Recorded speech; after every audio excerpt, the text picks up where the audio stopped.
Kozhikode mofussil bus stand നിർമ്മാണത്തിൽ എത്ര കോടി രൂപയുടെ അഴിമതി നടന്നിരിക്കുന്നു? ഒരു വർഷം കഴിയുമ്പോൾ അതിന് ബലക്ഷയം കണ്ടിരിക്കുന്നു. മദ്രാസ് IITയുടെ ആൾക്കാർ വന്നിട്ട് അതിന്റെ സുരക്ഷ പരിശോധിച്ചു. കോടിക്കണക്കിന് രൂപയാണ് അതിന്റെ പുനർനിർമ്മാണത്തിനുള്ള ചെലവ്. ആരാണിത് നടത്തിയിരിക്കുന്നത്? Sorry, KSRTC. ആരാണിതിന് പിന്നിൽ? വളരെ ഗുരുതരമായ അഴിമതി അവിടെ നടന്നിരിക്കുന്നു. ഒരു അന്വേഷണവും അത് സംബന്ധിച്ച് നടന്നില്ല. 300 കോടി രൂപ വിലമതിക്കുന്ന സ്റ്റീൽ കോംപ്ലക്സ് 30 കോടി രൂപയ്ക്ക് ഛത്തീസ്ഗഡിലെ ഒരു കമ്പനിക്ക് വിറ്റിരിക്കുന്നു. ഗത്യന്തരമില്ലാതെ സർക്കാർ അതിനെതിരെ കോടതിയിൽ പോയി. ഇപ്പൊ കോടതി ഉത്തരവ് സമ്പാദിച്ച് അവിടെ ഏറ്റെടുക്കാൻ കമ്പനി വരികയാണ്. 300 കോടി രൂപ വില വരുന്ന മതിപ്പ് വിലയുള്ള ഒരു സ്ഥാപനം, അഭിമാന സ്ഥാപനം കേരളത്തിന്റെ 30 കോടി രൂപയ്ക്ക് വിൽക്കുന്നു. ഈ എളമരം കരീമും മുഹമ്മദ് റിയാസും P മോഹനും ഒന്നും അറിയാതെ ഈ ഇടപാട് നടക്കുവോ? ചരിത്ര പ്രസിദ്ധമായ കോംട്രസ്റ്റ് ഹോട്ടൽ സമുച്ചയമാക്കി മാറ്റാൻ ആരാണ് ശ്രമിക്കുന്നത്? ഇതേ മാഫിയ സംഘമാണ്. മലബാറിലെ കേരളത്തിലെ ഏറ്റവും പ്രധാനപ്പെട്ട ഒരു സ്ഥാപനമാണത്. വർഷങ്ങളായിട്ട് അവിടെ സമരം നടക്കുകയാണ്, തൊഴിലാളി സംഘടനകളും നാട്ടുകാരും.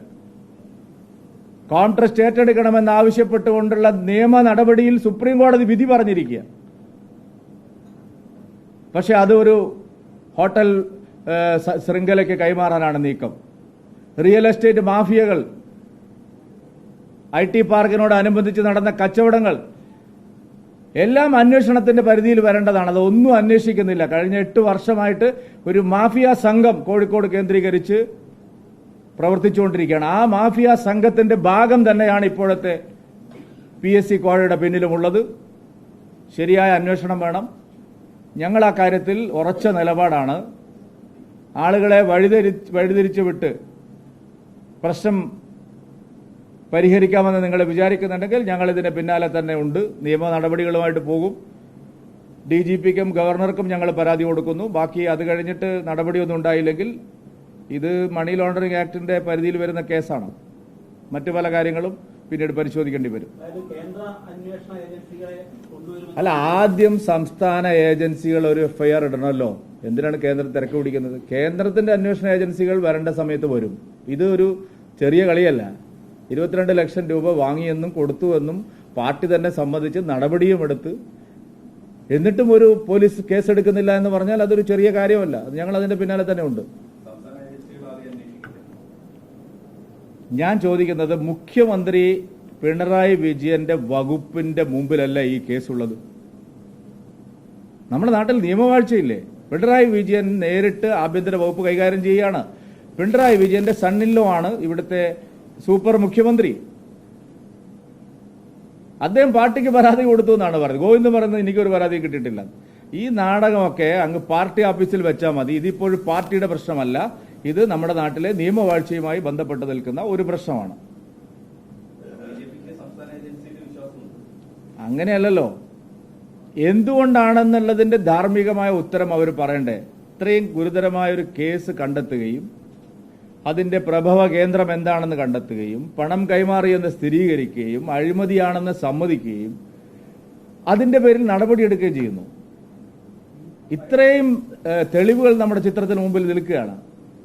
എന്നിട്ടൊരു പോലീസ് FIR വേണ്ടേ? ഞങ്ങൾ ചോദിക്കുന്നതിൽ എന്തെങ്കിലും അനൗചിത്യമുണ്ട്? പരാതി നൽകാതെ എങ്ങനെയാണെന്ന് പ്രമോദ് കോട്ടൂളിയെ സസ്പെൻഡ് ചെയ്തിരിക്കുന്നത്? അല്ല, എന്താ ഇപ്പൊ ഒതുക്കി തീർക്കാത്തത്? എന്താ ഇപ്പൊ ഒതുക്കി തീർത്തില്ലേ?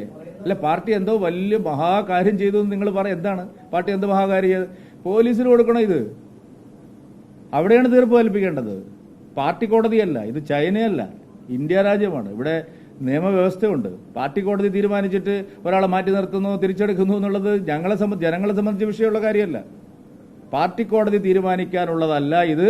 നീതിന്യായ കോടതികളാണ് ഇതിന് ഉത്തരം കാണേണ്ടത്.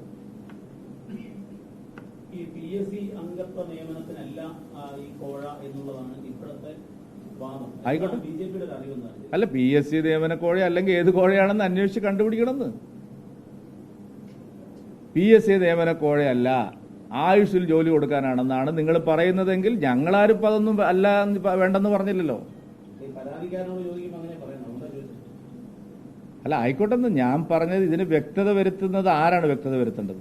മാധ്യമങ്ങളോ രാഷ്ട്രീയ പാർട്ടികളോ അല്ലല്ലോ, പോലീസല്ലേ ഇതിന് വ്യക്തത വരുത്തേണ്ടത്. എന്താ അത് അന്വേഷിക്കാത്തത്? പിന്നെ എന്തിനാ നടപടിയെടുത്തത്? അല്ല എനിക്ക് മനസ്സിലാവുന്നില്ല. പാർട്ടിക്ക് ചേരാത്ത പണം കൈമാറിയില്ല എന്ന് പറഞ്ഞാൽ പിന്നെ എന്താണ് പാർട്ടിക്ക് ചേരാത്ത പ്രവർത്തനം? പണം കൈമാറിയിട്ടില്ലെങ്കിൽ പിന്നെ എന്ത് പാർട്ടിക്ക് ചേരാത്ത പ്രവർത്തനമാണ്? എനിക്ക് മനസ്സിലാവുന്നില്ല. ഇത് പണം കൈമാറിയ കേസല്ലേ? അല്ല ഈ സജീവൻ ആരോഗ്യമന്ത്രിയുടെ സെക്രട്ടറിയാ? ഞാൻ കേട്ടത് അങ്ങനെയാണ്. നിങ്ങളൊരു സജീവന്റെ പേര് പറഞ്ഞല്ലോ, ഞാൻ കേട്ടത് അയാൾ ആരോഗ്യമന്ത്രിയുടെ സെക്രട്ടറി ആണെന്നാണ്. അല്ല അങ്ങനെയുള്ള ആൾക്കാരൊക്കെ തന്നെയല്ലേ ഇവിടെ ഇരുന്ന് അധികാര സ്ഥാനത്ത് ഇരിക്കുന്നവരല്ല, അതിനെക്കുറിച്ചല്ല അന്വേഷണം വേണ്ടത്.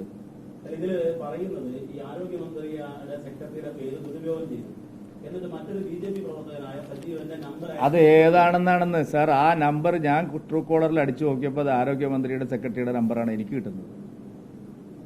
ഒന്നും വരാതെ അല്ല ഞങ്ങളിവിടെ വന്നിരിക്കുന്നത്. സജീവന്റെ പേര് പറഞ്ഞ് നിങ്ങൾ അങ്ങനെ പോയാൽ മതിയാവില്ലല്ലോ. വളരെ ദുരുദ്ദേശത്തോടു കൂടിയാണ് നിങ്ങൾ ഈ വാർത്ത കൊടുത്തത്. അതിനുള്ള മറുപടി നിങ്ങൾ എനിക്ക് തരണം. പ്രധാനപ്പെട്ട ഒരു ചാനൽ വളരെ ദുരുദ്ദേശത്തോടു കൂടിയാണ് ഈ വാർത്ത കൊടുത്തത്. എന്തായിരുന്നു അതിന്റെ ഇന്റൻഷൻ? ഏത് BJP കാരനാണ്?